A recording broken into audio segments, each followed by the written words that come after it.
김진의 돌직구쇼에 오신 여러분 반갑습니다. 김진입니다. 저는 오늘도 이곳 광화문 청계 광장에 나와 있습니다.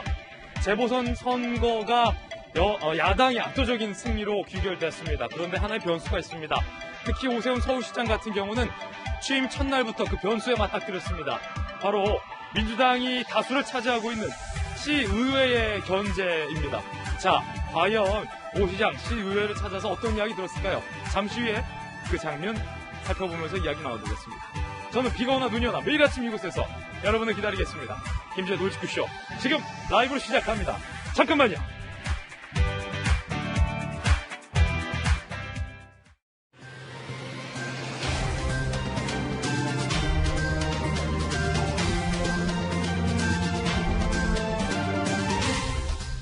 신문 읽어준 남자입니다. 총선이 끝났습니다. 그런데 총선이 끝나고 난 재보궐선거가 끝나고 난 이후의 변수들이 이제부터는 더 큰 뉴스가 될 것 같습니다.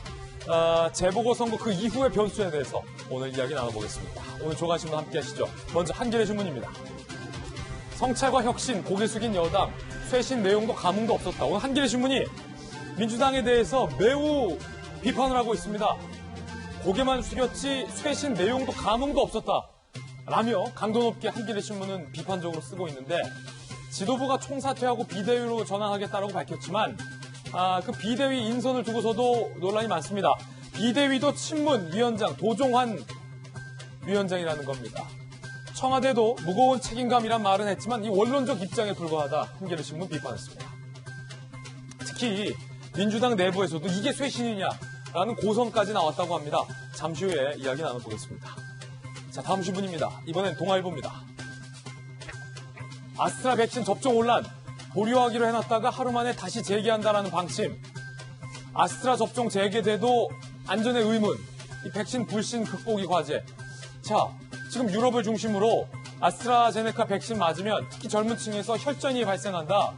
그래서 우리나라에서도 백신 접종했는데 하루 만에 다시 재개를 했습니다. 자, 그 기준이 무엇일까요? 혈전이 안 생기는 건가요? 아니면 연관성이 없어진 건가요? 자, 전문가들은 접종의 이득이 부작용보다 크다라고는 말하고는 있지만 그래도 국민들은 부작용이 명확하다면 걱정할 수밖에 없다라는 여론이 많습니다. 어찌될지 백신 사태도 좀 지켜봐야 될 것 같습니다. 다음 신문입니다. 이번엔 중앙일보입니다. 뉴욕타임즈에 등장한 신조어 영어로 읽어보겠습니다. 내로남불. 내로남불이군요. 한국 여당의 창패 원인으로 뉴욕타임즈가 내로남불 이렇게 꼽았다고 합니다. 외신들은 문 대통령의 참담한 타격이다. 월스트리트저널 대선 1년 앞 보수 세력 떠올랐다. 파이낸셜 타임즈 대북 정책의 미래가 의심스러워졌다. 일본 언론도 레임덕에 빠질 가능성이 크다. 이렇게 보도를 했습니다. 뉴욕타임즈가 과연 내로남불 어떻게 썼는지 잠시 후 살펴보겠습니다. 신문 읽어주는 남자였습니다. 오늘 출연진들 소개해드리겠습니다. 정혁진 대표 변호사, 국민의힘의 김병민 비대위원 나오셨습니다. 민주당의 김영주 전 의원, 이재명 정치부 선임기자 나오셨습니다. 모두 어서 오세요.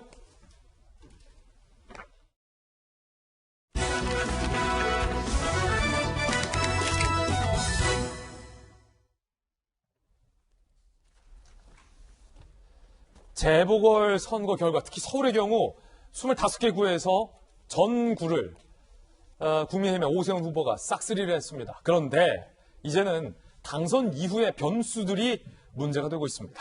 톱뉴스 주제가 바로 그겁니다. 오세훈 확 바꿀 수 있을까? 가로 열고 오세훈 무언가를 제대로 할 수 있을까? 가로 닫고. 오늘 많은 조간신문들에서 크게 보도되고 있는 이슈입니다. 자, 오 시장이 서울시 의회를 찾았습니다. 잘 좀 도와달라라고 요청을 했는데 시의회로부터 돌아온 답변이 다소 좀 충격적입니다. 일단 그 장면부터 함께 보시죠.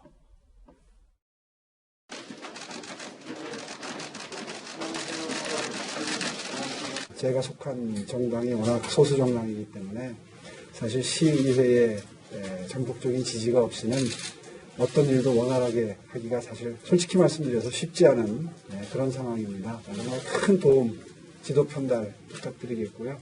제가 정말 잘 모시겠습니다. 원칙이 있는 이정에는 적극 협력하고 협조하겠습니다. 선당사도 생각해야 되고 시의회 본연의 기능과 역할이 있고 예. 저 역시 정부적 판단을 해야 될 예. 있다고 생각합니다. 그걸 잘 조화롭게 잘 이루어서 시의만을 생각하면서 네, 맞습니다. 협력과 협치를 했으면 합니다. 앞으로 많이 도와주십시오. 고맙습니다. 네.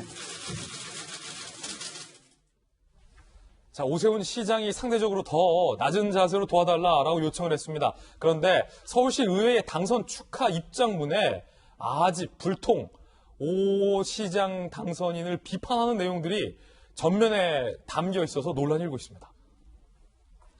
결국 앞으로 오세훈 시장과 민주당이 장악한 시의회와의 어떤 관계가 설정될 것인가, 많은 지금 예측과 분석들이 나오고 있는데, 자, 첫 단면이 바로 이겁니다. 취임 첫날 시의회를 예방해서 방금 보셨던 것처럼 도와달라, 지도 편달이라는 표현까지 썼어요. 시장이. 자, 협조 요청했지만 앞날 험난하다. 서울시 의회에 당선 축하 입장문 내용, 이런 내용이 포함되어 있어요. 과거에 실패해서 반면교사할 때 아픈 기억 끄집어내죠. 과거 당시 실패했잖아, 이런 거죠. 서울시가 진정한 발전을 이뤄낼 것이다. 그간 보여온 불통과 아집은 넣어두라.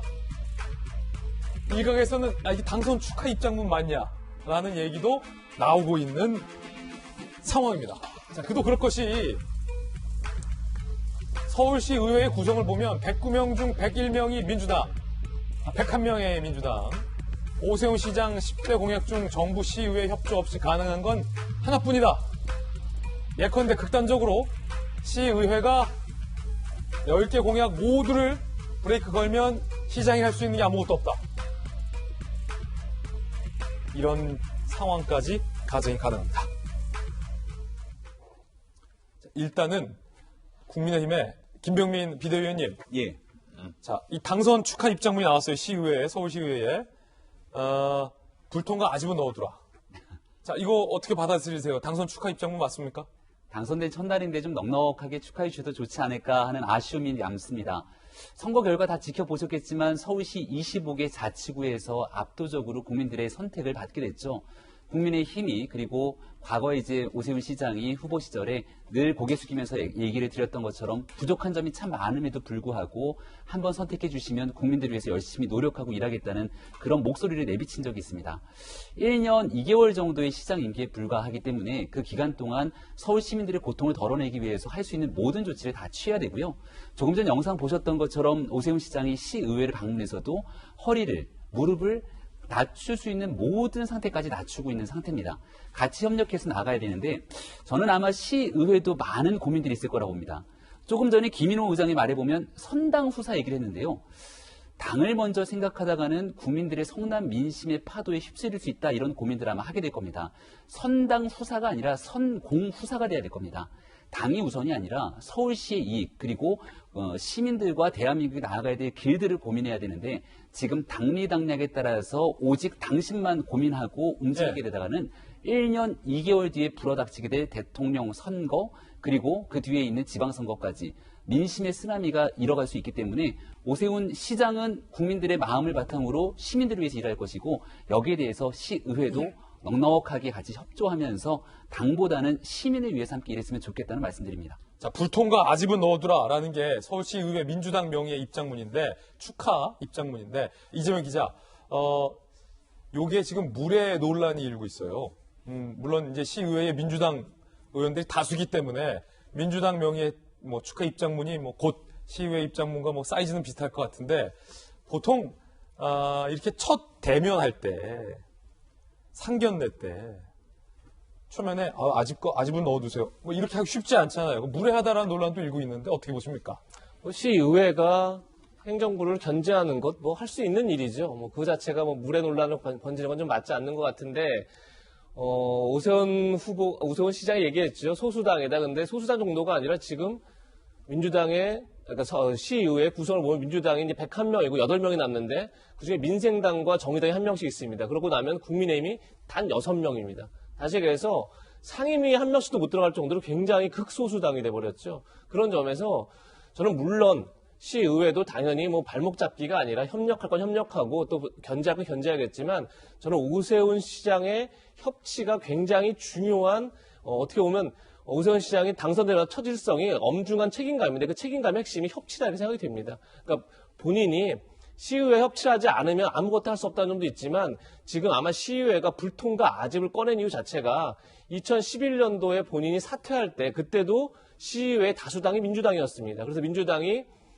무상급식 관련한 예산을 일방적으로 만들자 본인이 이제 그것을 반대하면서 결국은 이제 시장직까지 사퇴했는데 결국 10년 만에 자신의 정치력이 얼마나 성장했는지를 보여주는 그런 개인적인 차원에서도 굉장히 시의회 협치가 중요하지만 저는 더 중요한 내용이 뭐냐면 조금 전에 김병민 비대위원이 내년 대선을 얘기했지만 자, 대선에서 설령 국민의힘이 승리하더라도 2년간 국회의 다수당이 민주당이죠. 압도적 다수당이죠. 똑같은 상황이다. 그렇죠. 다시 얘기해서 오세훈 시장이 압도적 다수당의 민주당의 시의회를 어떻게 협치하냐가 결국은 저는 국민의힘이 차기 집권 과정에서 과연 어떻게 안정적인 국정을 보여줄 수 있느냐의 하나의 시험대다. 그런 점에서 저는 오세훈의 협치가 국민의힘 앞으로의 집권 과정에서 굉장히 중요한 바로미터가 될 것이라는 생각이 듭니다. 자, 지금 이 민주당 명의의 시의회에 고집과 아집은 넣어두라, 불통과 아집은 넣어두라라는 이 다소 좀 불편할 수 있는 메시지 논란이 일고 있는 이유가 김영주 의원님,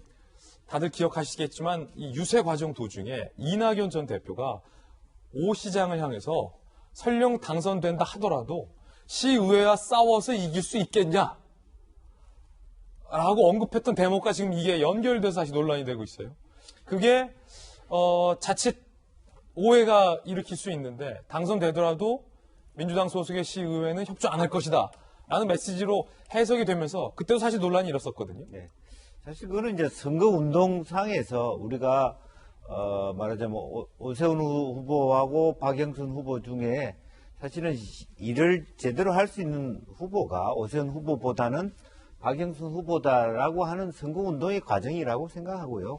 그 이후에 그 다른 의미는 저는 없다고 생각합니다. 이제 그런 측면이고, 실제로 제가 이제 뭐 박은수 시장 초대 정무부시장으로 일을 할 때도 같은 당의 시의원인데도 시장에게 상당히 많이 날카롭게 말하자면 대치하는 그런 경우가 되게 많았습니다. 가령 뭐 4.19 뻔히 알게 시장이 묘역에 갔는데 그때 시의회 열렸는데 왜 시장 안 나타나냐. 민주당의 시의원이 그렇게 얘기를 그래서 내가 막 난리를 치고 막 그랬어요. 그렇게 했던 적이 있습니다. 그리고 또 제가 사과를 했지, 시의원들에게.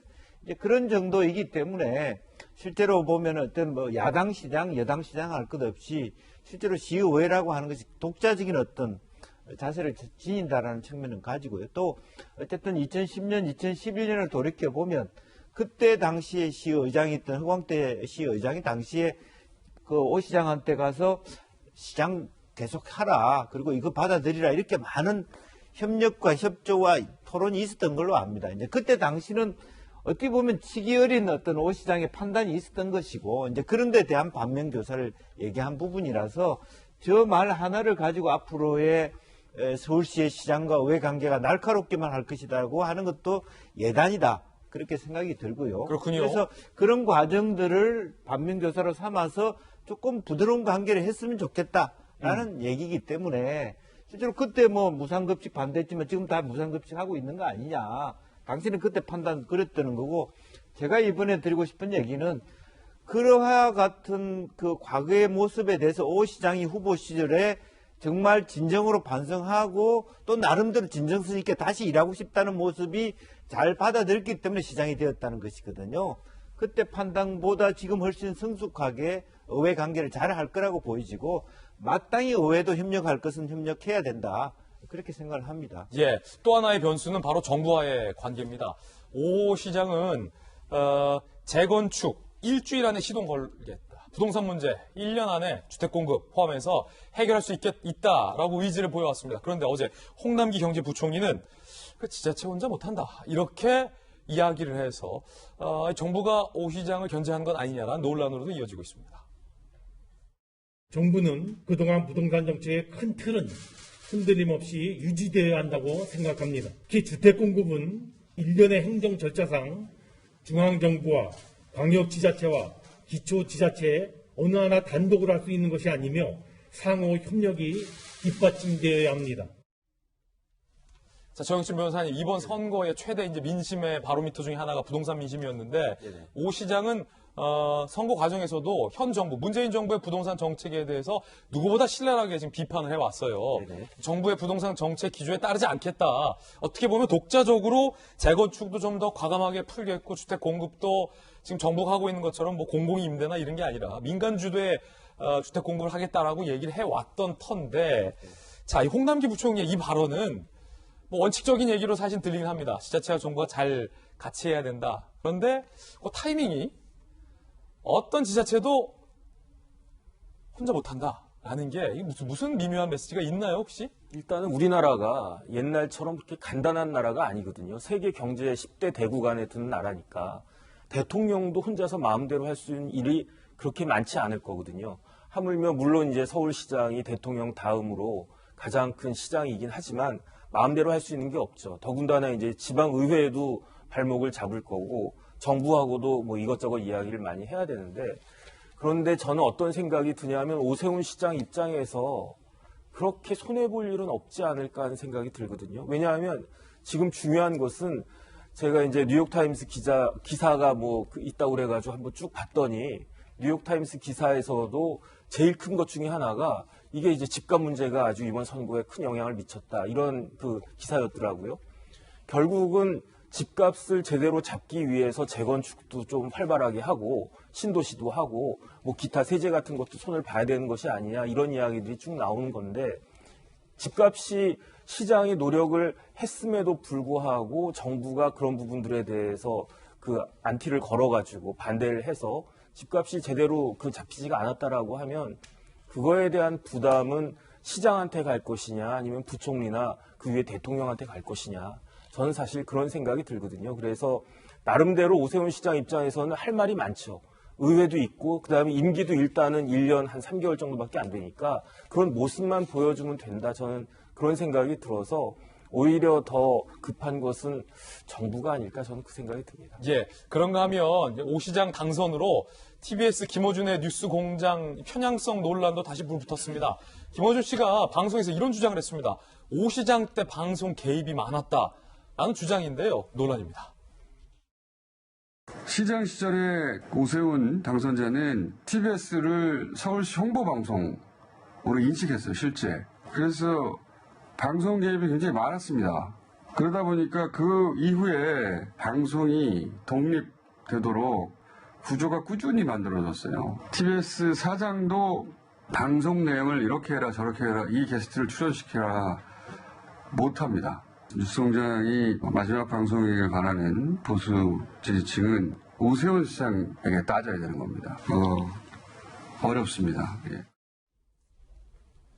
공공재의 성격을 띤 TBS 방송에서 왜 저런 사적인 얘기를 길게 하는지, 저게 어떻게 가능한지 저로서는, 앵커로서는 도저히 이해가 되지 않는 대목이긴 한데, 자, 김병인 박사님, 뭐 그건 그렇다 치고, 오 시장 때 개입이 많았다. 김어준 씨는 유세 내내 생태탕 논란에 그 누구보다 적극적으로 오 후보를 비판해 왔는데, 이제는 당선되고 나서는 오 시장이 방송 개입을 많이 했었다라는 건데, 이 주장이 사실입니까?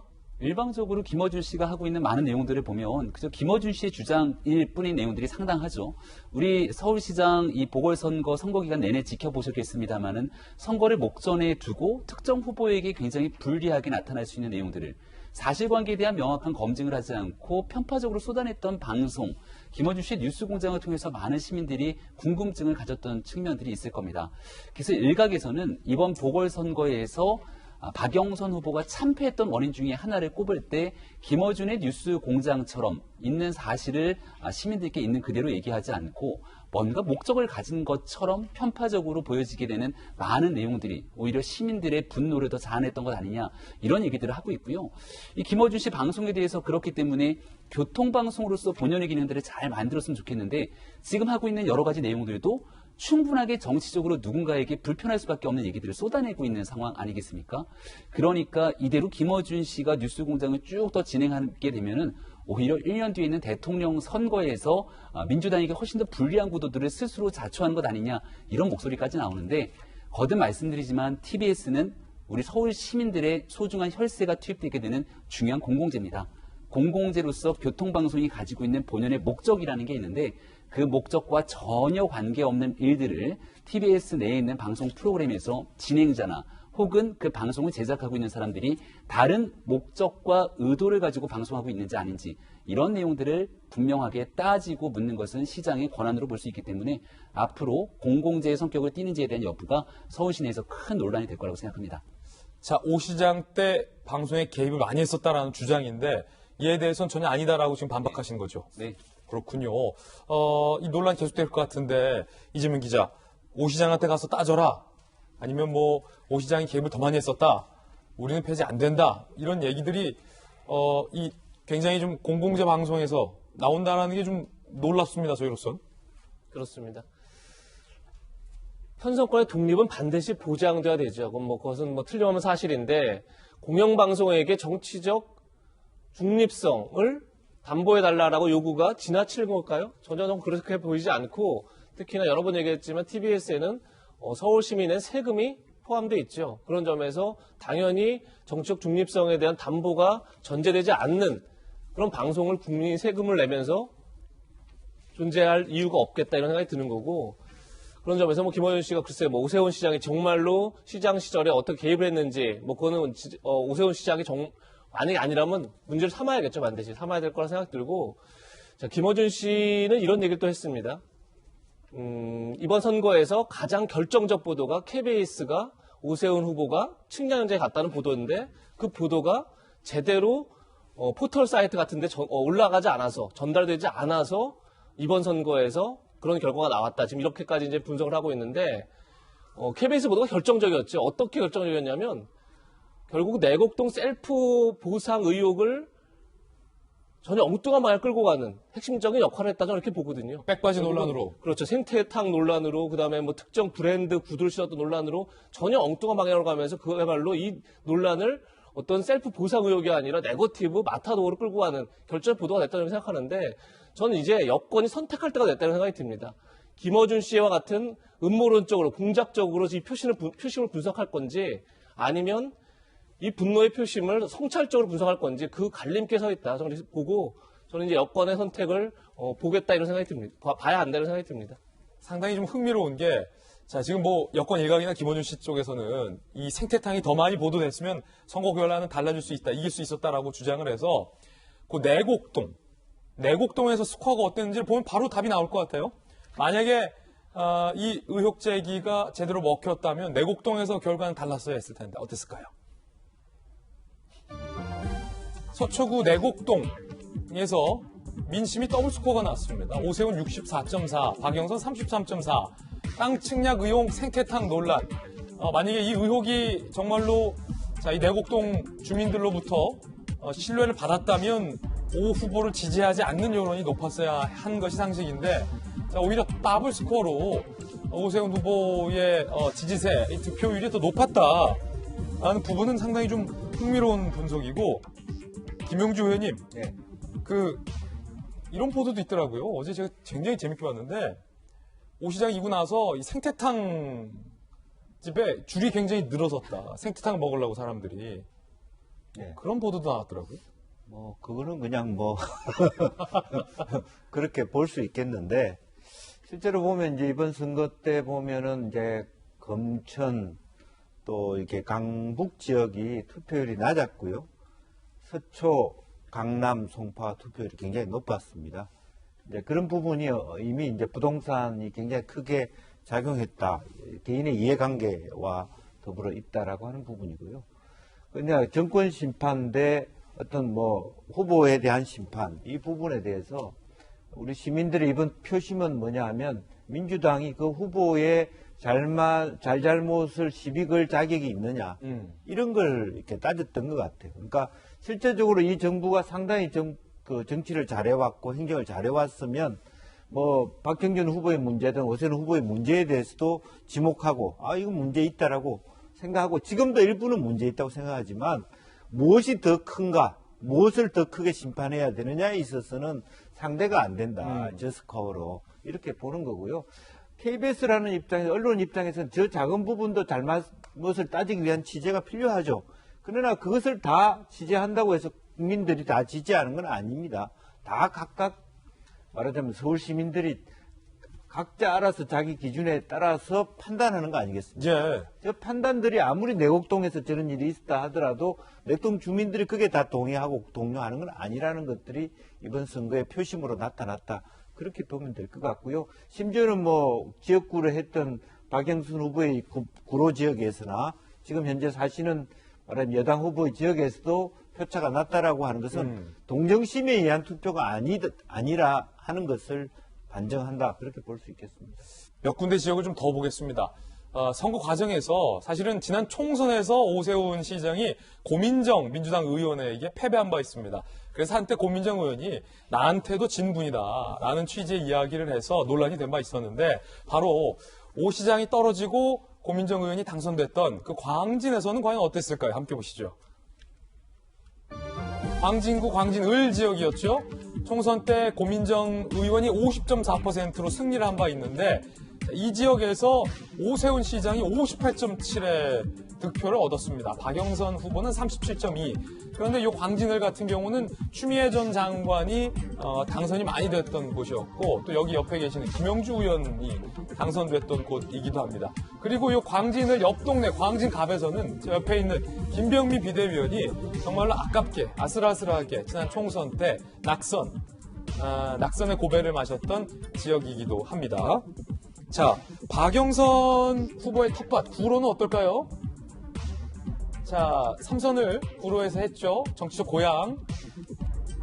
박영선 후보의 득표율이 43.7에 불과했고 오세훈 시장에게 10%포인트 가까운 격차로 패배를 했다. 구로 3동과 항동에서만 박영선 후보가 승리를 했다라는 스코어가 상당히 흥미롭습니다. 특히 이제 김병미 비대위원님, 네. 광진은 본인 지역구잖아요. 예, 광진의 표가 굉장히 많이 나왔습니다.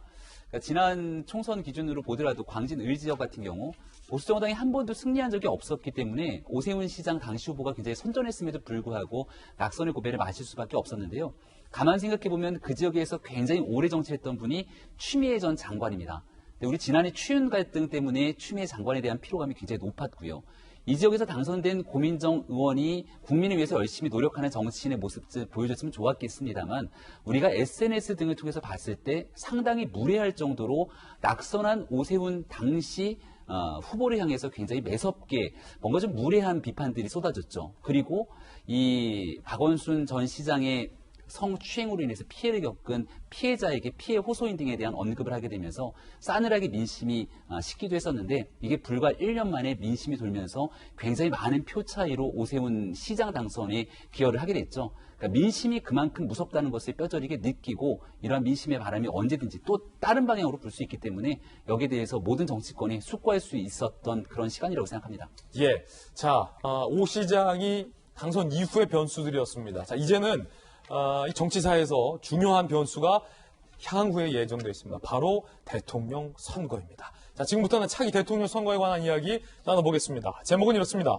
도깨비 같은 윤석열 전 총장의 지지율, 윤 전 총장의 지지율 조사가 나왔는데 7%포인트 하락한 결과가 나왔습니다. 함께 보시죠.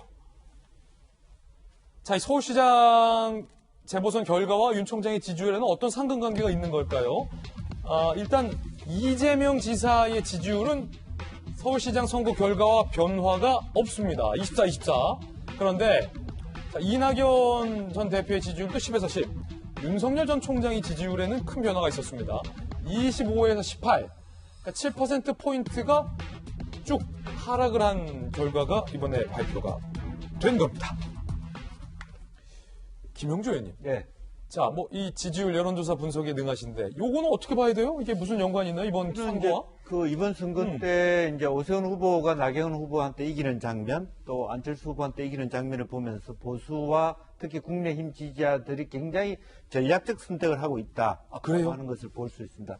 물론 외형적으로 보면은 지혜롭게도 이재명 지사 같은 경우는 각 후보를 따라다니면서 포커싱을 함으로써 화면에 계속 선거 기간 동안에 나왔습니다.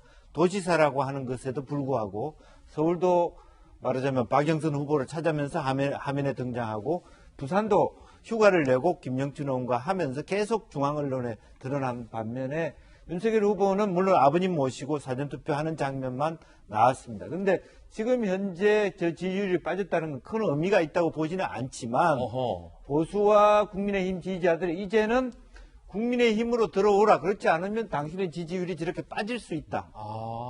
그렇게 보이는 거 아닌가. 상당히 흥미로운 분석. 예, 상대적으로 오세훈 후보도 야 서울시장 한번 하고 바로 대선으로 나갈 수 있는 기회가 있지 않느냐. 또 유승민 후보에게도 기회가 있고 홍준표 후보에도 기회가 있다라고 하는 국민의힘 지지자들의 자신감이 오히려 그동안에 무작정 윤석열에게만 입당하지도 않은 그야말로 공인이었던 윤석열에만 목을 빼고 기다리던 것을 이제는 조금 너긋해졌다. 당신한테도 우리가 표를 뺄 수 있다는 것을 보면서 이렇게 당신이 밖에 있으면 우리 당신한테 표 줄 수 없어. 이런 부분을 말하자면 시그널을 날리고 있는 거 아닌가. 그렇게 보기 때문에 그야말로 윤석열 이제 앞으로 뭐 후보가 될지 자연인으로 살지는 모르겠습니다만은 이제부터는 공식적인 정치 행보를 해달라. 당신이 제대로 행보하지 않으면 당신 지지율이 신기루처럼 없어질 것이다. 그런 아주 신선한 충격을 주는 거죠. 굉장히 흥미로운 분석. 시그널을 날렸다. 뭐 이런 표현까지 써주셨는데 서울시장 보궐선거 결과와 윤 전 총장의 지지율 간에는 상관관계가 좀 많다라는 분석을 주신 거예요. 그러면 청와대 출입했던 이재명 기자는 어떻게 봐요, 이거? 이번 여론조사 결과는 이렇게 정리할 수 있죠. 이재명 지사의 견고함, 그리고 윤석열 전 총장의 유동성, 이렇게 정리가 가능할 것 같은데. 견고함 대 유동성. 그렇죠. 그러니까 이재명 지사는 확실히 견고한 지지율을 유지하고 있습니다. 계속 보궐선거 결과 관계없이 똑같은 지지율을 유지하고 있다는 자체가 굉장히 지지가 견고하다고 볼 수 있는 거죠. 지금까지 헌정사에서 정권 재창출 2번 있었습니다. 김대중 전 대통령에서 노무현 전 대통령, 그리고 이명박 전 대통령에서 박근혜 전 대통령 2번 있었는데 두 번 다 같은 진영 내에 있었지만 대결 내지는 경쟁하는 세력이 된 겁니다. 쉽게 해서 같은 주류가 된 게 아니었죠. 그런 점에서 정권 재창출의 어떤 조건이라고 할 수 있는 게 결국은 같은 진영 내에서도 차별점을 분명히 갖고 있어야 됩니다. 그런 점에서 이재명 지사한테 굉장히 장점이 있다. 문재인 대통령이 갖고 있는 친문과는 다른 포지셔닝을 갖고 있다는 것 자체가 굉장히 이재명 지사의 장점이라는 생각이 들고 그 견고함이 있다는 건 큰 장점인 것 같고 반면에 이제 윤석열 전 총장의 유동성이 강하죠. 지지율이 여론조사 따라서 굉장히 크게 왔다 갔다 하죠. 그 점은 역시 여전히 보수층에서 윤석열 전 총장에 대해서 불안감이 있다는 개인적으로 봅니다. 그러니까 윤 전 총장이 앞으로 어떤 세력과 어떤 정치를 할지 아직까지 알 수 없는 거죠. 그리고 또 하나가 과연 윤 전 총장이 수사는 잘하는 걸 알겠는데 과연 경제나 외교 같은 국정에서 가장 중요한 맵들을 짚을 수 있는지 그리고 거기에 대해서 정치력을 발휘할 수 있는지에 대해서 아직까지 물음표가 있다는 생각이 들고 또 하나는 뭐냐면 이제 앞으로일 텐데 자 보궐선거를 통해서 보수와 중도층이라고 할까요? 결합이 됐었고 그 보수 중도층이 굉장히 자신감을 얻었죠.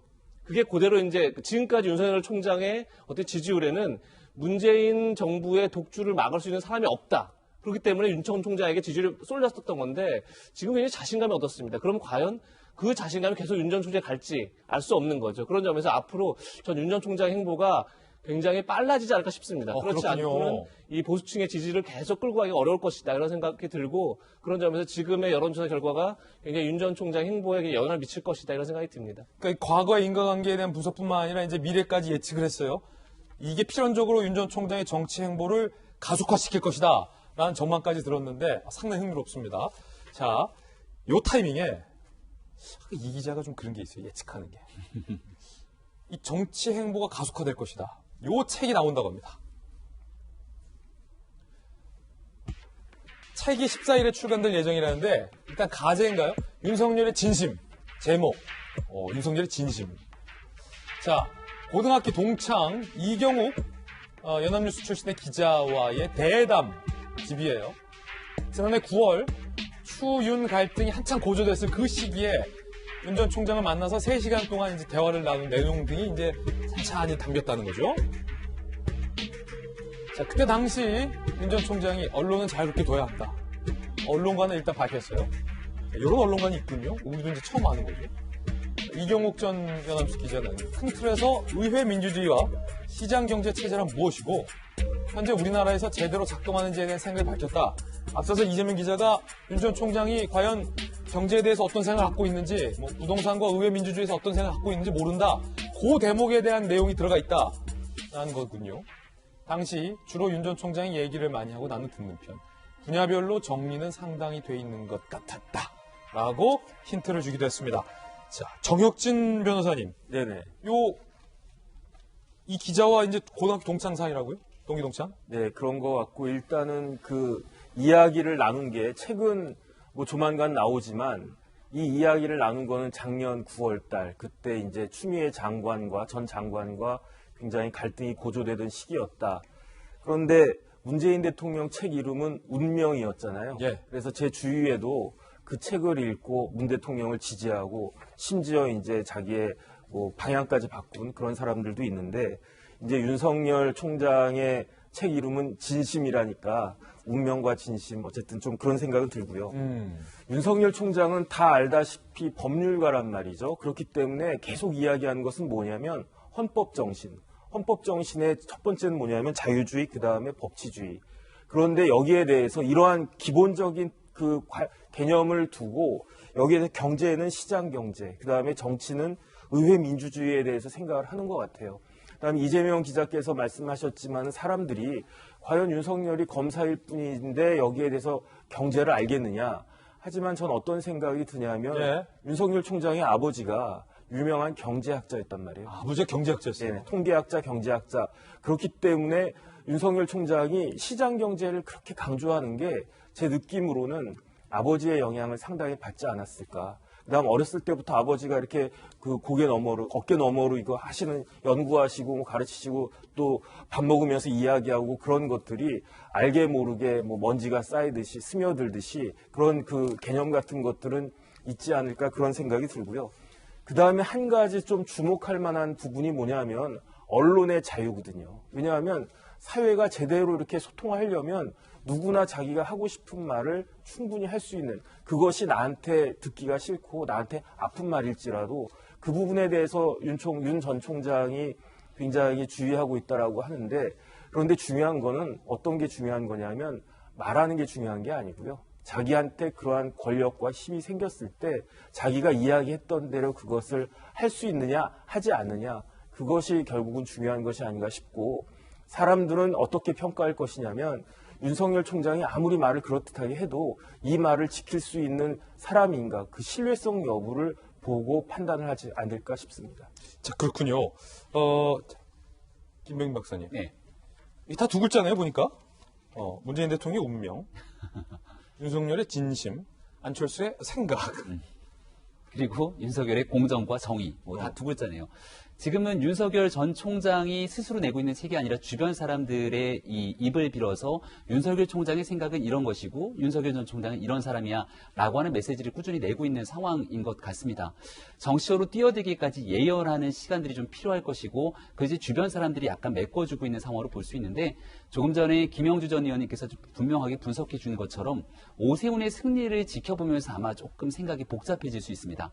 왜냐하면 올 초만 하더라도 지지율이 상당히 낮았던, 그리고 여론조사에서 뒤처졌지만 오세훈이라고 하는 인물이 재탄생하면서 언제든지 제1야당의 후보로서 우뚝 성장하고 나갈 수 있는 모습들을 그렸기 때문에 내년 대통령 선거를 앞두고 여러 가지 정치적 상상력이 가능한 국면이 됐거든요. 이제 윤석열 전 총장의 대선 행보가 조금 더 빨라지지 않을까. 이제 주변인이 아닌 본인의 생각들이 얘기해야 된다고 보는데요. 저는 굉장히 중요한 게 어저께 채널A에서 임기를 마친 김종인 위원장이 종합뉴스에 출연해서 윤 총장에 관련된 짧은 한마디를 남긴 게 있습니다. 정치는 결국 세력이 중요하다. 윤석열 전 총장 혼자서 자유민주주의, 시장경제, 외교, 국방 모든 것들을 다 할 수가 없습니다. 윤 총장은 우리 국민들이 지켜보기에 많은 에너지를 얻어가는 게 공정과 정의의 브랜드를 한 몸에 갖고 있는 실천을 보여줬기 때문에 이렇게 많은 국민의 지지가 모이는데, 그 다음 국가를 어떻게 끌고 갈지에 대한 분명한 정치 세력, 이 세력을 보여준 게 그 다음 단계거든요. 여기에 관련된 부분들에서 아마 윤 총장의 발걸음이 빨라지게 될 것이고, 그러한 내용들을 통해서 국민 여러분들께서 평가가 가능하지 않을까 싶습니다. 예, 방금 말했던 김종인 비대위원장이 어제 채널A 뉴스에 출연을 했습니다. 뭐라고 얘기했을까요? 들어보시죠. 일단은 자기 주변을 참 제대로 구성을 해가지고서 정치를 시작할 수 있는 터전을 마련하는 것이 중요하다고 생각을 해요. 한번 뭐 만나자고 그러면 한번 만나보려고 그래요. 어느 정도 사실 이 대통령 후보감으로서 적정하다고 판단이 되면은 그때 가서 과연 도와줄 건지 안 도와줄 건지는 내가 판단하면 될 거라고 봐요. 김형주 의원님. 네.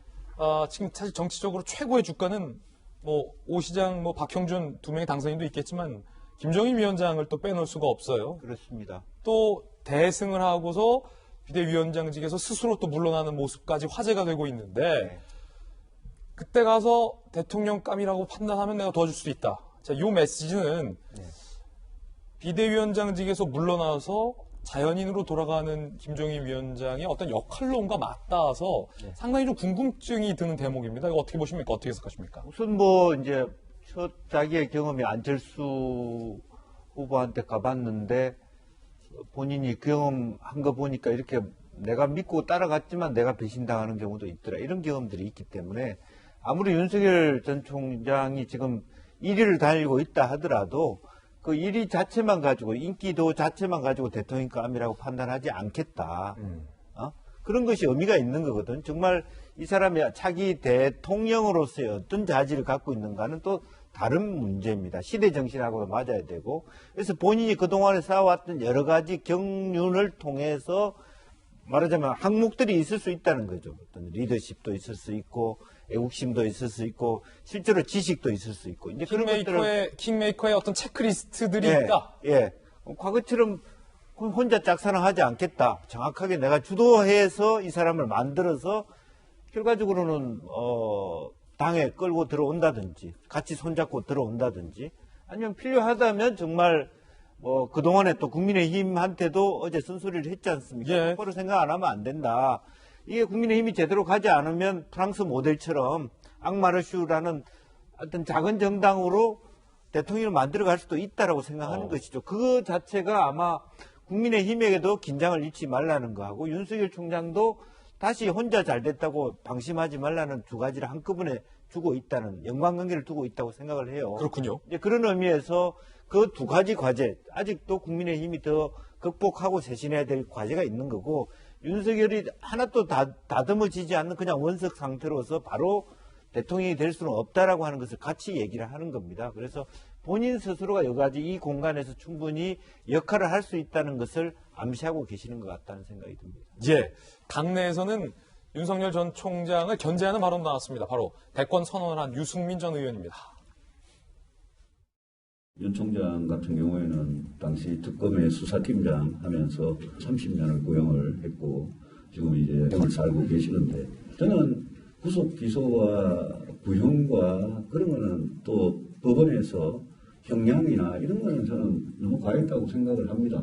지금 지지도는 그대로 간다고 저는 생각하지는 않습니다. 지금 지지도는 지금 상황에서의 일종의 인기투표 같은 거고 이게 여름, 가을 되면 몇 번 출렁일 계기가 올 거라고 저는 생각을 합니다.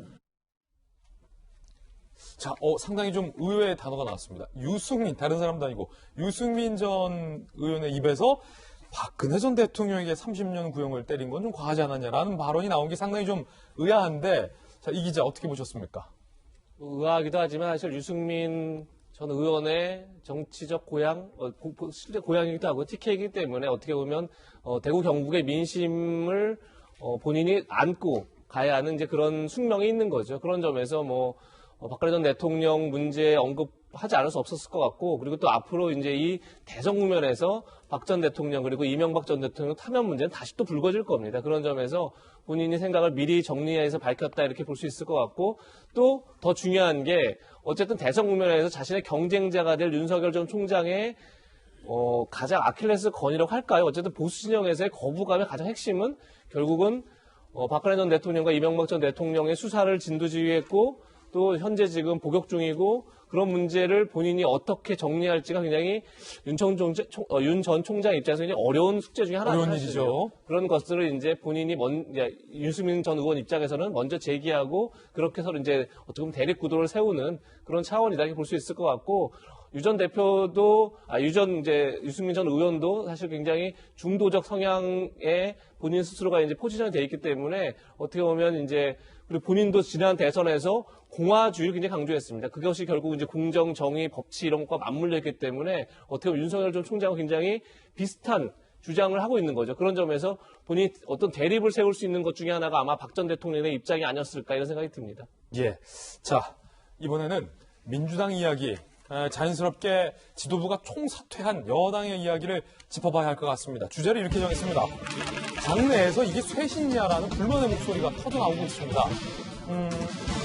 민주당 지도부가 총사퇴하기로 결정을 했고 비대위도 꾸려졌습니다. 그런데 그 비대위원장이 친문 인사다라는 논란도 당 내에서부터 터져나오고 있는 겁니다. 자, 여당 이야기 앞서서 일단 청와대 반응부터 한번 들어보시죠. 국민의 질책을 엄중히 받아들입니다. 더욱 낮은 자세로 보다 무거운 책임감으로 국정에 임하겠습니다. 코로나 극복, 경제 회복과 민생 안정, 부동산 부패 청산 등 국민의 절실한 요구를 실현하는 데 매진하겠습니다. 자, 민주당 지도부는 총사퇴했습니다. 들어보시죠.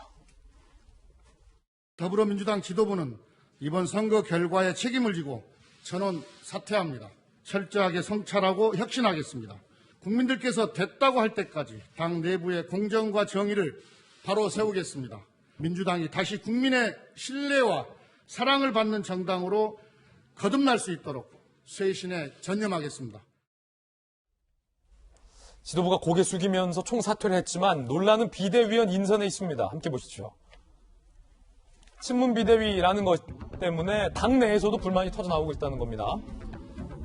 친문 핵심 도종환 의원으로 비대위원장이 선임됐고 조국 입시 비리를 관행이라고 두둔했던 오영환 의원이 비대위원으로 선임이 됐습니다. 자, 당 내에서도 이걸 쇄신으로 보겠느냐라는 비판의 목소리가 상당히 높게 나오고 있습니다. 노웅래 의원의 비판 들어보시죠. 이게 쇄신이야? 쇄신을 하려면 파괴적인 쇄신, 혁신이 돼야 된다는 거고, 재탄생 수준의 빌딩이 돼야 된다는 거예요. 확실하게, 제대로. 진정성 있는 쇄신.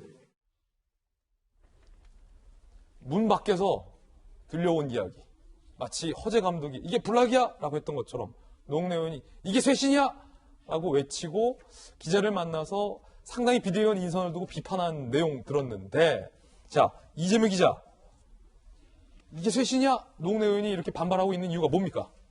아마도 조금 전에 저희가 본 것처럼 이제 비대위원장을 세웠죠. 도종환 의원을 세웠는데 도종환 의원 자체가 친문한 의원 한 50여 명이 참여하고 있는 지금 민주주의 4.0 연구원의 초대 이사장을 맡고 있죠. 그러니까 친문계 어떤 핵심이라고 볼 수 있는 거죠. 또 비대위원으로 임명됐던 민홍철, 이하경 의원도 이제 이 민주주의 4.0 연구원에 참여하고 있고요. 그리고 또 조금 전에 제가 본 것처럼 오영환 비대위원도 아마도 이제 지금 이번 선거를 통해서 가장 확연하게 드러나는 게 우리가 이 남자 이렇게 표현하죠. 20대 남성의 확연한 어떻게 보면 여권에 대한 심판 기류였는데 그걸 붙잡기 위해서 아마 젊은 층을 이제 비대위원으로 넣은 것 같은데 사실 오영환 의원은 조금 전에 본 것처럼 조국 전 장관 사태 때 조국 전 장관의 입시 비리 이런 거를 이제 하나의 관행이다 이렇게 표현해서 상당히 또 이제 거리감이 있었죠. 그런 점에서 지금 비대위 구성 자체가 과연 이 위기감 속에서 만든 것이냐 이런 근본적인 문제가 있었던 것 같습니다.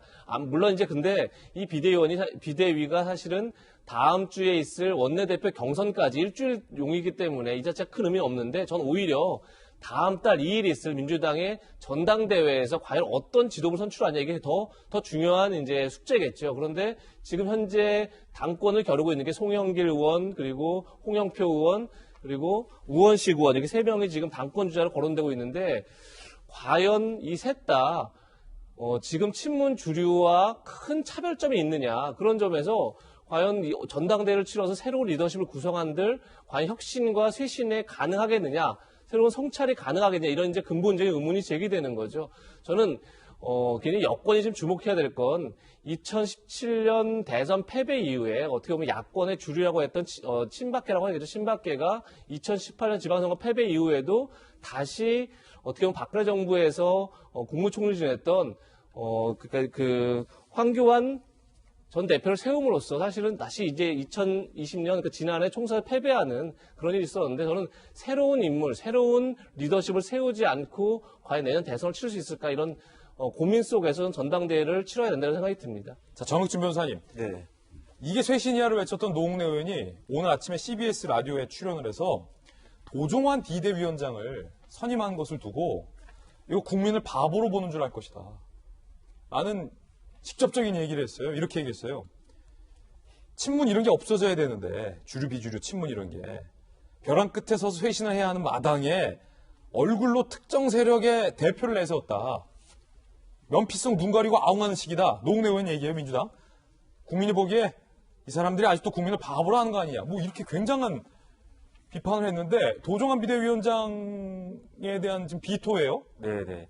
일단 저는 어떤 생각이 드냐면 국민의 힘이 지금까지 비대위 체제였잖아요. 그런데 이제 위원장께서 어제 물러났으니까 국민의힘 야당은 이제 비대위 체제가 없어지는 거 아닌가.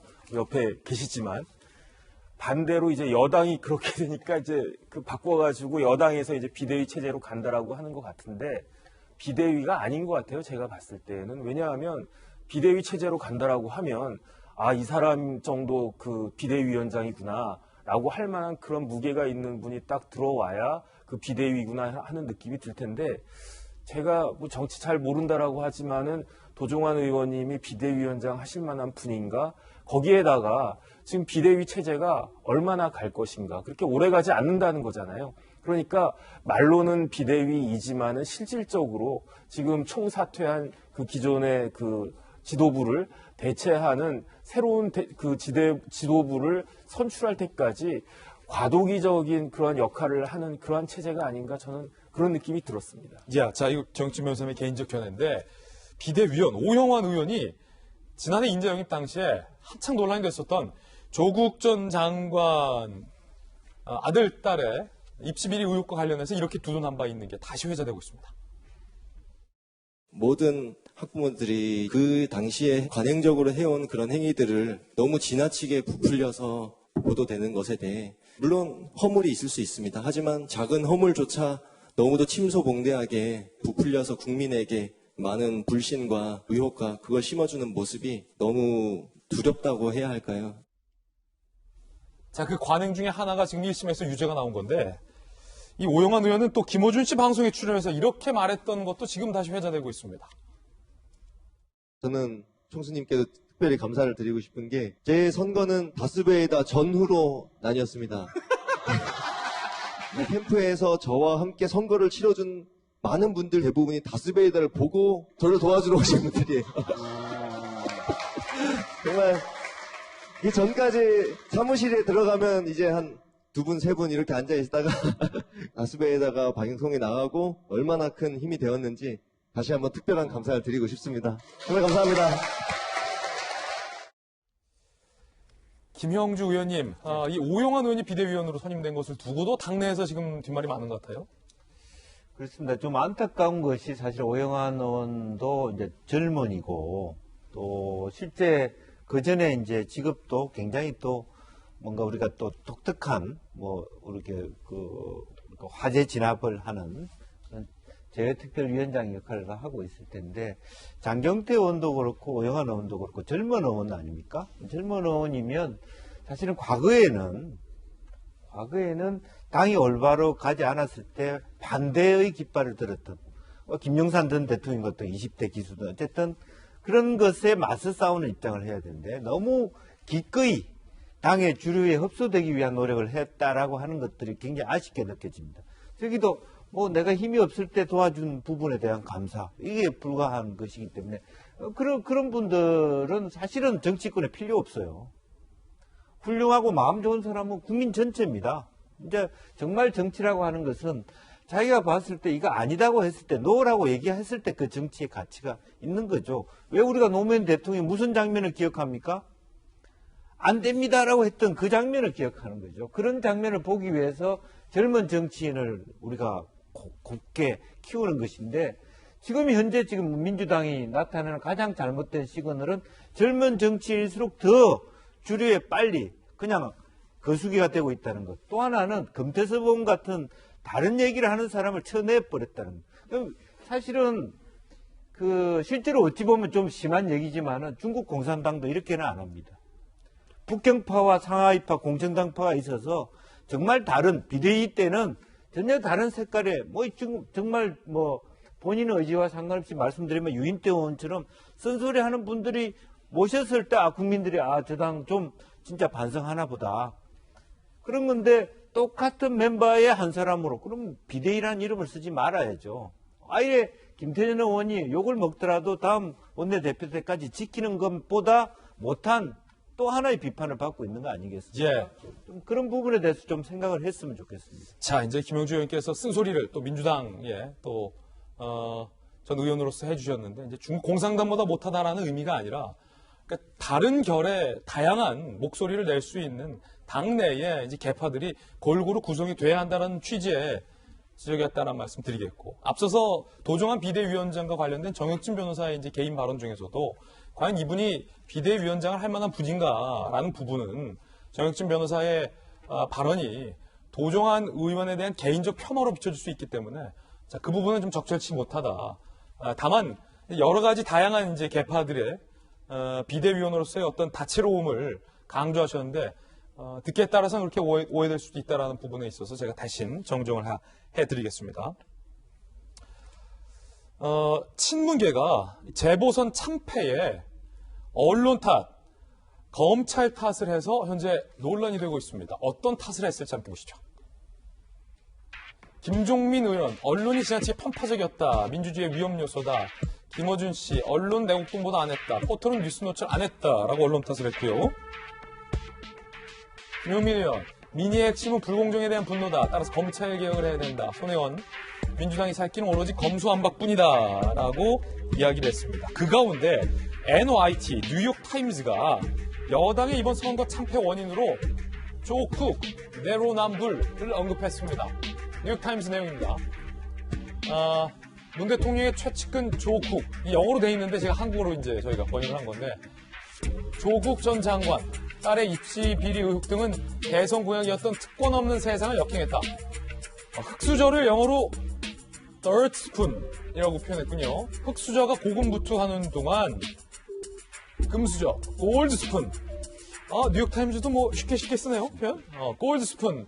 엘리트들은 손쉽게 명문대 진학하고 편한 직장을 얻었다는 점에서 대중들이 이번 선거에서 분노를 했다라고 뉴욕타임즈가 짚었습니다. 한국 국민이 문재인 정부와 진보 진영의 위선적 행태에 냉소를 표출했다. 위선적 행태와 관련해 한국에서는 내로남불이라고 한다. 라며 내로남불을 그냥 음가 그대로 영어로 이렇게 표현을 했습니다. 정혁진 변호사님. 네. 저는 항상 궁금했어요. 그 외신들이 과연 이 내로남불, 내가 하면 로맨스, 남이 하면 불륜, 굉장히 어떻게 우리나라의 어떤 언어의 어떤 그 유희가 담긴 거를 어떻게 외국 사람들이 표현할까 궁금했는데 뉴욕타임즈도 그냥 있는 그대로 썼군요. 내로남불. 그래서 저걸 누가 썼나 봤더니 이제 서울 지국장이 쓰셨더라고요. 이제 한국 사람이 쓰신 건데, 그런데 뉴욕타임스 같은 경우에는 기자도 있지만은 사실은 에디터가 굉장히 많다고 그래요. 그래서 기자가 그걸 쓰면 여기에 대해서 에디터들이 질문하고 막 해가지고. 그렇군요. 그래서 아마 이제 한국 사람이 쓴 것뿐만 아니고, 그 다음에 이제 뉴욕타임스에 저런 그 기사가 올라가면 전 세계적으로 많은 사람들이 읽는다는 거 아니겠습니까? 예. 그런데 이제 최 기자가 쓴 것 중에 내로남불을 나름대로 설명을 갖다가 했는데. 영어로. 예. 근데 저는 이걸 갖다 내 그 단어로 줄이면은 IROA. IROA. 이게 뭡니까? 그래서 I 로맨스. 내가 하면 로맨스. Others affair. 남이 하면 불륜. 네. IROA. 뭐 그런 식으로 이렇게 풀어가지고 딱 썼더라고요. 그런데 제가 사실 저 기사를 한번 그냥 스킵을 해봤어요. 쭉 스킵을 해봤는데, 이게 선거 참패로 해가지고 한국에서 정치적 지형의 그 쉬프트 변화가 일어났다. 제목이 그렇고요. 예. 그 이런 일이 벌어진 이유가 무엇이냐, 이제 최 기자가 크게 네 가지로 봤는데, 첫 번째는 소셜 디스턴싱 때문에 사람들이 굉장히 스트레스를 받고 있다. 두 번째는 경제가 침체해 있다. 그다음 세 번째는 백신 이야기를 했더라고요. 백신이 빨리 조달이 돼야 되는데 그 부분도 문제가 있는데 가장 중요한 것은 LH를 들었습니다. LH를 들고 뉴욕타임즈에 LH 얘기가 나와요. LH 이야기가 나오면서 심지어 이제 김상조 실장까지 이야기가 나오는데 그런데 어떤 이야기를 하냐면 한국 사람들이 지금 정부에 대해서 그렇게 능력이 있느냐 없느냐 보다도 더 중요하게 본 것은 적어도 윤리적으로는 야당보다 우월할 것이다라고 기대를 했었는데 그런데 그 기대를 충족하지 못했기 때문에 그것이 네 글자로 이야기하면 내로남불, IROA 아니겠습니까? IROA. 그다음에 그 대표적인 예로 이제 조국 전 장관의 그걸 갖다 들고 IROA 약자 뭐라고요? 다시 한번 I 로맨스. Others Affair. 내가 하면 로맨스 남이 한 불륜. 그래서 이런 부분들이 사실은 한국 사람으로서 좀 부끄러운 그런 측면이 있다라고 볼 수는 있는데 이게 틀린 말은 아니지 싶습니다. 김병민 비대위원님, 이게 굉장히 좀 미묘한 게 뭐냐면 요 내로남불이 선거 기간 동안 한 번 또 이슈가 된 적이 있었잖아요. 바로 선관위가 투표 동료 현수막에 내로남불을 쓰면 안 된다라고 불허했잖아요. 그러니까 선관위의 기준에 따르면 내로남불은 특정 당을 연상시키기 때문에 이제 현수막에 쓰지 말라고 했던 건데 같은 건 아니에요. 같은 논리는 아닌데 현수막에는 등장 안 했지만 뉴욕타임즈에 등장을 해버렸네. 네, 오히려 시민들 보시기에 이 선관위에 대한 편파성 지적이 일기 시작하면서부터 역으로 이 내로남불과 더불어민주당에 대한 연관성을 연상시키게 만드는 일들이 있었기 때문에 민주당으로서는 여러 가지가 악재들이 겹치고 겹쳤던 게 아닌가 싶습니다. 근데 지금까지 우리가 나왔던 얘기들 중에 제일 중요한 건 저희도 불과 얼마 전까지 국민들로부터 싸늘한 민심의 외면을 받은 적이 있었고 참패를 기록하면서 어떻게 하면 이 위기를 벗어날 수 있을까 고민했던 적이 있거든요. 그러니까 민심의 흐름을 정확하게 읽어야 되는데 지금 더불어민주당이 보고 있는 많은 이유들을 보면 자꾸 그 원인들을 외부에서 찾는 것은 아닌가라는 생각이 듭니다. 그러니까 반성하고 혁신하고 나아갈 때는 좀 겸허하게 있는 그대로 나아가야 되는데 저희가 마냥 더불어민주당이 늪에서 허우적대고 있는 모습을 즐기거나 반길 수만은 없는 이유는 특정 정당의 구조가 완전히 무너지게 되는 순간 대한민국 정치, 사회 구조가 다 망가질 수밖에 없는 것이거든요. 지금은 심판석 성격의 선거가 치러졌지만 이제 내년에 치러지게 되는 대통령 선거는 대한민국 국가 공동체 미래를 위해서 치러지게 됩니다. 민주당이 하루속히 이런 국민의 민심들을 좀 파악하고 빨리 좀 수습을 해서 내년도 대통령 선거까지는 건전하고 건강하게 미래를 위한 경쟁을 위한 구도를 양 정당이 좀 잘 갖췄으면 좋겠다는 말씀 꼭 드리고 싶습니다. 자, 이번에는 저희가 재보선 핫쌈을 준비했습니다. 함께 보시죠.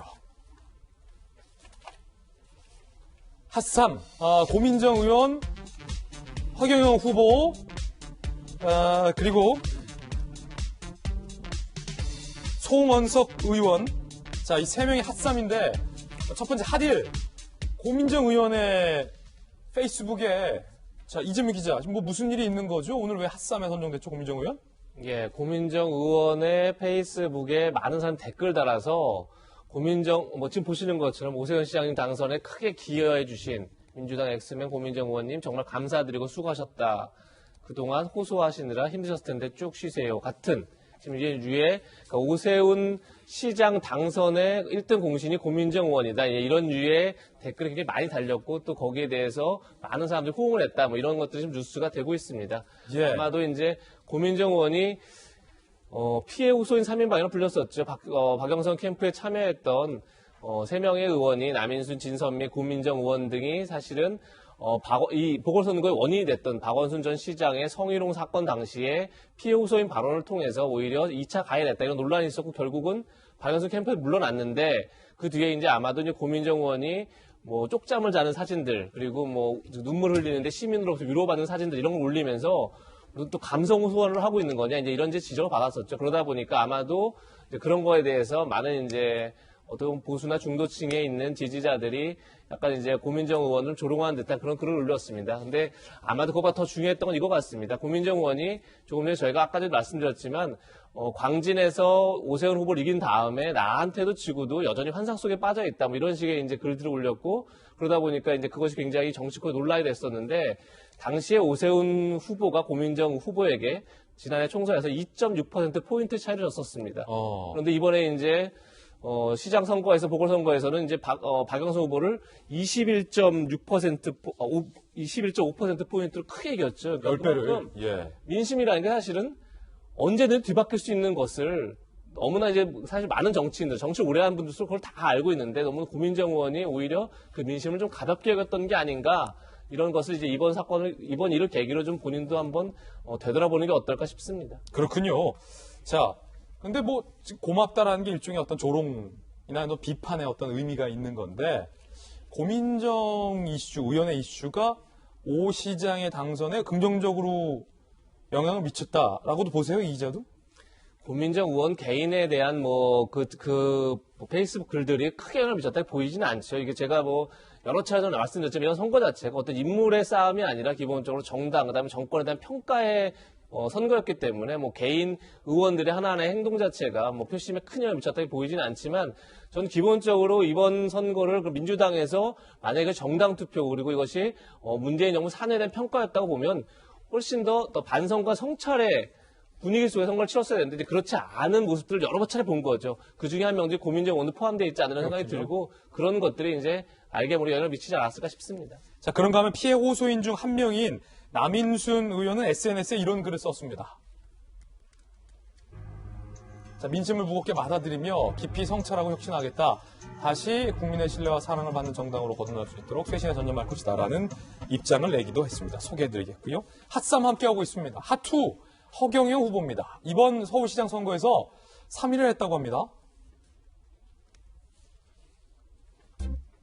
자, 서울시장 선거 결과 좀 궁금해하시는 분들이 그래도 있을 것 같아서 저희가 좀 알아봤는데 허경영 후보가 1.07%, 52,107표. 52,107표군요. 1%지만 5만 표가 되는군요. 자, 득표율 3위, 군수 후보 중에 유일하게 1%대. 자, 어제 보도자료를 냈습니다. 나라에 돈이 없는 게 아니라 도둑이 많다는 허경영에게 예산 도둑을 잡아달라는 분노의 표심이 확인됐다. 일단 3위를 했으니까. 내년 대선에서 허경영의 진가가 드러날 것이다. 아, 대선 출마의 의지를 나타냈군요. 허경영 이번에 3위 1.07% 후보의 이야기 들어보시죠. 나라에 돈이 없는 게 아니라 도둑놈이 많다는 거 맞죠? 그 도둑놈의 정책을 만드는 사람들을 고양이한테 생선가게 맡기면 됩니까? 허경영이가 월급 안 받습니다. 허경영은 여러분들이 피땀 흘려 모은 세금을 절대 아껴서 여러분한테 70%를 다시 돌려줍니다.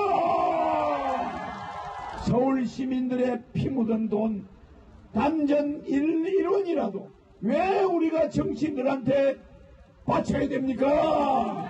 서울시장은 서울시에서 30년 이상 근무한 사람을 자동으로 승진해서 대통령이 임명하는 게 가장 도둑놈을 막는 일입니다. 자, 무엇도 궁금한 게 사실은 이 서울시장 선거 비용이 상당할 텐데 허경영 후보 같은 경우도 굉장히 유세를 열심히 했잖아요. 네. 1%면은 전혀 보존을 받을 수 있는 득표에 한참 못 미치는 건데 이 비용이 상당할 텐데 또 대선 출마까지 얘기했어요? 선거를 거의 건너뛰는 법이 없는 것 같죠. 특히 이번 서울시장 선거는 보궐선거지만 굉장히 국민의 관심이 집중됐던 터이기도 한데 서울의 인구 정도를 감안하면 총 선거 비용이 한 40억 원 정도에 달하고요. 10% 이상을 득표하지 못하게 되면 보존을 전혀 100원도 받지 못합니다. 100원도?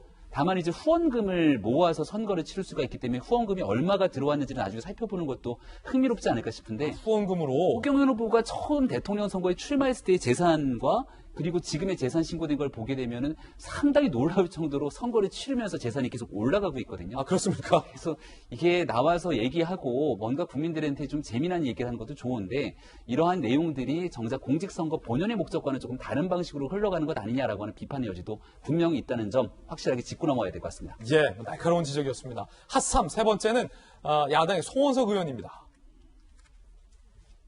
논란이에요. 그제 재보선 투표 당일에 개표 상황실에 내 자리는 왜 없냐며 당 사무처 직원의 정강이를 발로 걷어차며 욕설을 했다는 논란입니다. 당 사무처 당직자들 폭력 갑질 송 의원 즉각 의원직 사퇴하라. 송원석 의원은 폭행을 부인하다 하루 지나서 사과했습니다. 당시 상황에 대해서 후회한다며 말입니다.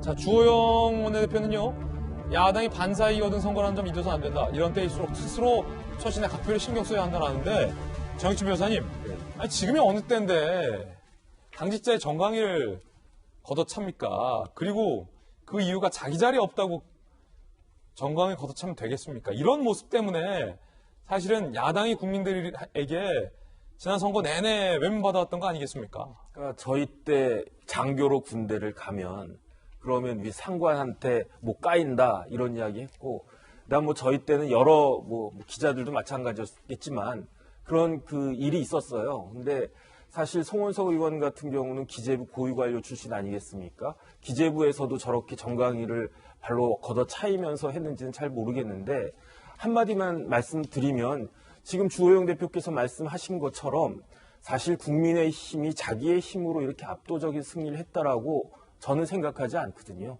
이거는 지금 현 정부에 대해서 여러 가지 정책 실패에 대한 그런 분노나 이런 것들이 그 영향이 있던 거지, 이렇게 스스로 잘해서 한 것이 아니다 이런 생각이 들면서, 그 국민의힘에게 많은 사람들이 저 정도면은 제명감 아닌가, 이건 폭력을 행사한 거 아니겠습니까? 만약에 저렇게 정강이를 발로 차고 욕설을 한 것이 사실이다라고 하면 그러면 국민의힘에서는 아주 좀 단호한 태도를 보여야 되는 것이 아닌가 싶습니다. 아니, 이재명 기자, 이런 모습들, 사실은 뭐 안 돼요. 있어서는 안 돼요. 특히 저 선거 날이잖아요. 어떻게 보면 자당에게 굉장히 좀 중요한 현안이 걸려 있는 날에 자 이런 행동이 상식적으로 좀 이해가 되지 않는데 어떻게 보세요? 이해할 수 없는 행동이죠. 그렇기 때문에 아마 당 사무처도 강하게 비판을 했고, 만약에 사과하지 않으면 탈당해라 이렇게까지 요구했던 것도 아마 같은 연장선상에 있었다고 생각하고, 송원석 의원이 바로 김종인 비상대책위원장의 비서실장이었습니다. 김종인 비대위원장이 떠나면서 남긴 마지막 말이 뭐 조금 전에 정익진 변호사 얘기했지만, 국민의 승리를 야당의 승리로 착각하지 말라. 이것이 내가 볼 때 김종인 비대위원장의 마지막 메시지라고 생각하거든요. 예. 그럼 바로 가장 옆에, 비서실장으로서 가장 옆에서 김종인 비대위원장을 보필했던 의원이 마지막 행동을 저렇게 한다는 건 굉장히 부적절하죠. 그런 점에서 뭐 뒤늦게 사과를 했지만 저는 뭐 더 사무처에 가서 본인의 진심을 정확하게 전달해야 된다는 생각이 듭니다. 자, 이번엔 저희가 준비한 다음 이슈입니다. 공수처 논란이 연일 뜨겁습니다. 특히 공수처가 그 관용차와 관련해서 이 거짓말로 보도 자료를 배포한 것 아니냐라는 논란까지 더해지면서 공수처장이 굉장히 지금 법률적으로도 위태로워진 상황이 됐다라는 분석도 많은데요. 김진호 공수처장 어제 출근길에 계속된 이 같은 논란에 대해서 뭐라고 답변했는지 들어보시죠.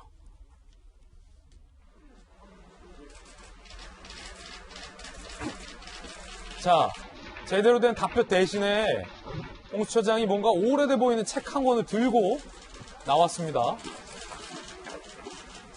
자, 기자들의 질문에 대해서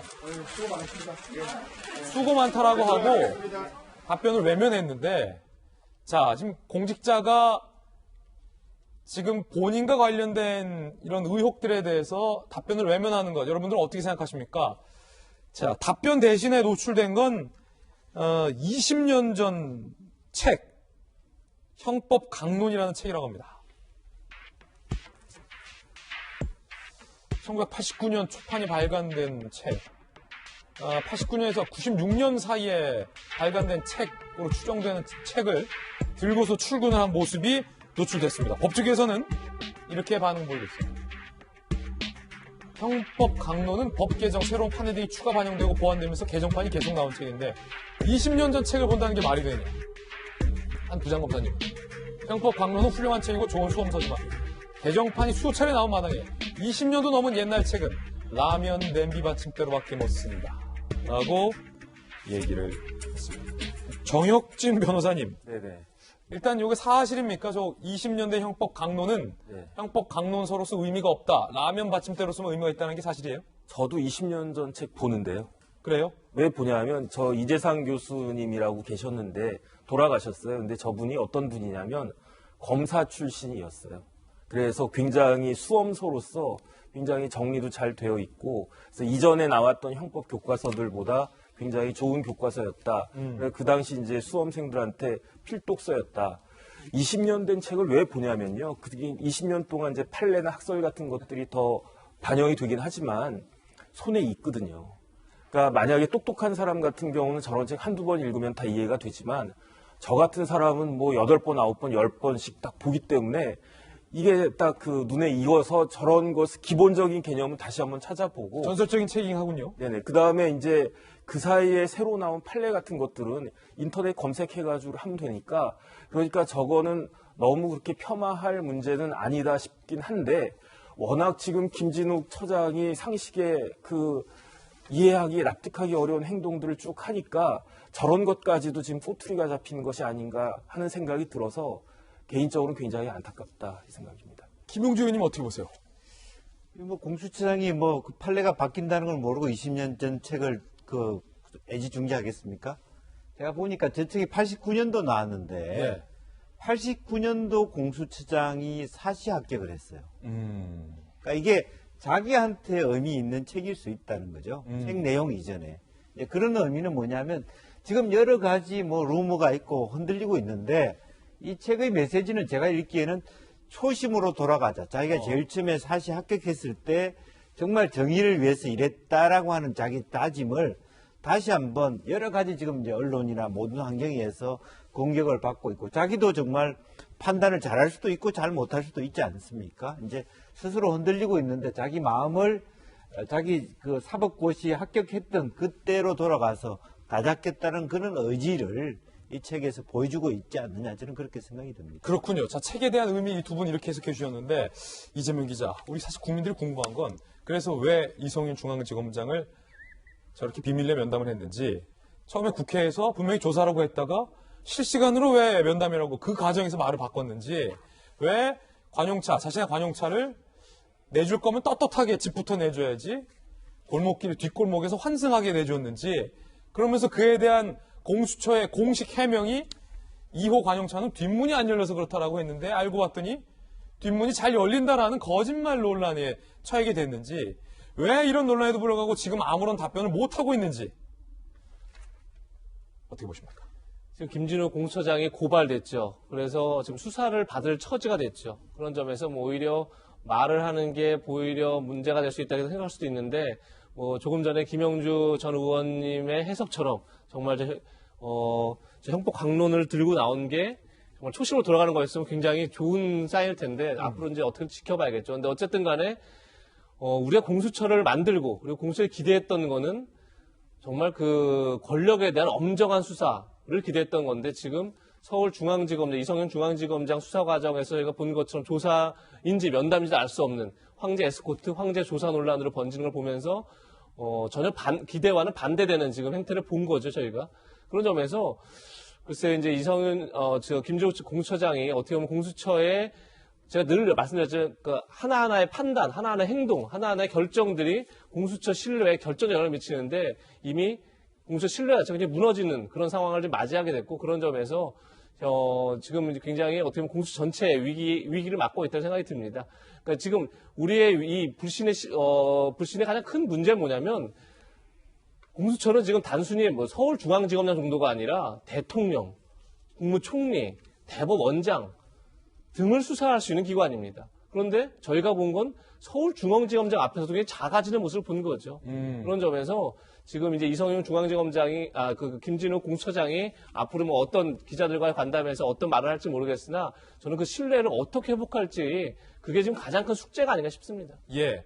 자, 대통령 앞에서도 떳떳해야 할 공수처장이 중앙지검장 앞에서도 작아지는 듯한 오해를 불러일으켰다. 이재명 기자의 논평이 상당히 흥미롭게 들리는데 야당에서는 향후 이 김진욱 공수처장 문제 어떻게 바라보십니까? 이성윤 지검장 문제에 관련돼서 어떻게 해결하고 있는지를 분명히 지켜보게 될 것이고요. 사실은 저 관용차 논란을 비롯한 여러 가지 사회의 경제적 이슈들이 이번 보궐선거 국면에서 국민들의 마음을 움직이는데도 저는 분명하게 역할을 했다고 생각이 됩니다. 공수처 출범에 관한 의미들을 지켜보게 되면 아마 많은 분들께서 조금 전 이재명 기자의 발언들에 상당히 공감할 수밖에 없을 거다라는 생각이 들고요. 2017년도 촛불을 들었던 많은 시민들이 이번에는 그 촛불을 들었던 시민들이 마이크를 잡고 오히려 오세훈 후보의 유세차에 오르는 모습까지 보여줬는데 그 이유는 공정과 정의를 외쳤지만 실질적으로 그러한 모습들을 전혀 국민들 앞에 외면했다고 하는 그런 분노의 표심들이 이번 선거에서도 나타났습니다. 제일 중요한 건 공수처가 지금 현재 집권당이 얘기하고 있는 것처럼 어렵사리 출범을 했는데 그 출범 이후 제대로 성과를 내지 못하고 있는 것이거든요. 그 첫 번째 문제를 풀어내는 건 결국 이성윤 지검장에 관련된 문제고 사건에 관한 진실을 제대로 김진욱 처장이 해명하거나 이거를 제대로 납득하게 설명하지 못하게 된다면 다시 원점에서 모든 것들을 다시 바로잡을 수밖에 없게 되는 국면이 곧 오지 않을까 이렇게 생각합니다. 자, 야당 원점에서 모든 것을 바로잡을 수밖에 없는 국면까지 지금 나왔어요. 김 처장이 뭐라고 해명할지 상당히 좀 궁금해집니다. 저희들은 60초 광고 후에 돌아오겠습니다. 잠시 후에 뵙죠. 자, 이번 주 저희들이 준비한 소식 모두 다 전해드렸습니다. 좋은 주말 보내시고요. 저희들은 내일 아침, 월요일 아침 9시 15분에 통사한 소식 들고 인사드리겠습니다. 오늘 하루는 분명 어제보다 나을 겁니다. 좋은 하루 되십시오. 고맙습니다.